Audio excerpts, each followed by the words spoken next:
Abu Hurairah ரலியல்லாஹு அன்ஹு அவர்கள் அறிவிக்கின்றார்கள், அல்லாஹ்வின் தூதர் ஸல்லல்லாஹு அலைஹி வஸல்லம் அவர்கள், யார் ஒரு ஜோடி பொருளை அல்லாஹ்வின் பாதையில் தர்மமாக செலவு செய்தாரோ அவர் சொர்க்கத்திலிருந்து, அல்லாஹ்வின் அடியாரே, இது சிறந்ததாகும், ஆகவே தர்மத்திற்குரிய வாசல் வழியாக நுழையுங்கள் என்று அழைக்கப்படுவார். தொழுகையாளிகளுள் ஒருவராக இருந்தவர் தொழுகைக்குரிய வாசல் வழியாக அழைக்கப்படுவார். அறப்போராளிகளுள் ஒருவராக இருந்தவர் அறப்போராளிகளுக்குரிய வழியிலிருந்து அழைக்கப்படுவார். தர்மம் செய்பவர்களுள் ஒருவராக இருந்தவர் தர்மத்திற்குரிய வாசல் வழியாக அழைக்கப்படுவார். நோன்பாளிகளுள் ஒருவராக இருந்தவர் நோன்பாளிகளுக்கென உள்ள அர்-ரையான் எனும் வாசல் வழியாக அழைக்கப்படுவார் என்று கூறினார்கள்.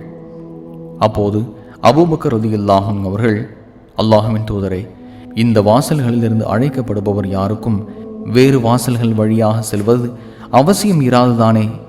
எந்த வாசல் வழியாக சென்றாலும் சொர்க்கம் சென்று விடுவார். இருப்பினும் ஒருவரே எல்லா வாசல்களிலிருந்தும் அழைக்கப்படுவாரா என்று கேட்டார்கள்.